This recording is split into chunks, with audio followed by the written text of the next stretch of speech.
എല്ലാവർക്കും എൻ്റെ പുതിയൊരു വീഡിയോയിലേക്ക് സ്വാഗതം. അപ്പോൾ നമ്മൾ കഴിഞ്ഞ ക്ലാസ്സിൽ പറഞ്ഞതുപോലെ കേരളത്തിൻ്റെ 14 ജില്ലകൾ 14 ക്ലാസ്സിലൂടെ പഠിക്കുന്ന ആ സിമ്പിൾ മെത്തേഡിൻ്റെ കണ്ടിന്യൂവേഷനാണ് ഇന്ന്.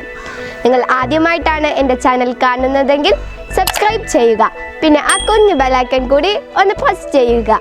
It's me Safna Fatima and you're watching The Casual Observer.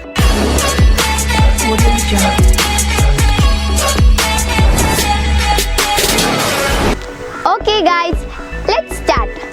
അപ്പോൾ നമ്മൾ പറഞ്ഞു നിർത്തിയത് കാനങ്ങാട് കോട്ട സ്ഥിതി ചെയ്യുന്നത് കാസർഗോഡ് ജില്ലയിലാണ്. കാസർഗോഡ് ജില്ലയെ നദികളുടെ നാട് എന്നറിയപ്പെടുന്നു. കാസർഗോഡ് ജില്ലയിലൂടെയാണ് ഒരുപാട് നദികൾ ഒഴുകുന്നത്. കാസർഗോഡ് ജില്ലയിലൂടെ ഒഴുകുന്ന നദികളുടെ എണ്ണം 12. 12 വർഷത്തിൽ ഒരിക്കൽ പൂക്കുന്ന കുറിഞ്ഞിപ്പൂവിൻ്റെ ഉദ്യാനത്തിൽ പ്രത്യേക സസ്യം എന്നറിയപ്പെടുന്നത് നീലക്കുറിഞ്ഞിയാണ്. നീലക്കുറിഞ്ഞി പൂക്കുന്നതിൻ്റെ ഓർമ്മയ്ക്കായി ഇന്ത്യൻ തപാൽ വകുപ്പ് കുറിഞ്ഞിപ്പൂവിൻ്റെ ചിത്രം ആലേഖനം ചെയ്തുള്ള സ്റ്റാമ്പ് ഇറക്കിയത് 2006-ലാണ്. 2006-ലാണ് ശ്രീനാരായണ ഗുരുവിനോടുള്ള ആദര സൂചകമായി അദ്ദേഹത്തിൻ്റെ മുഖം ആലേഖനം ചെയ്ത 5 രൂപ നാണയം പുറത്തിറങ്ങിയത്. ശ്രീനാരായണ ഗുരു ശിവപ്രതിഷ്ഠം നടത്തിയ അരുവിപ്പുറം തിരുവനന്തപുരം ജില്ലയിലാണ് സ്ഥിതി ചെയ്യുന്നത്. തിരുവനന്തപുരം ജില്ലയിലെ ഏറ്റവും ഉയരം കൂടിയ കൊടുമുടിയാണ് അഗസ്ത്യമല. അഗസ്ത്യമല പശ്ചിമഘട്ടത്തിൻ്റെ തെക്കേ അറ്റത്ത് സ്ഥിതി ചെയ്യുന്നു. പശ്ചിമഘട്ടത്തിലെ ഏറ്റവും ഉയരം കൂടിയ കൊടുമുടിയാണ് ആനമുടി. ആനമുടി തെക്കേ ഇന്ത്യയിലെ ഏറ്റവും ഉയരം കൂടിയ കൊടുമുടിയാണ്.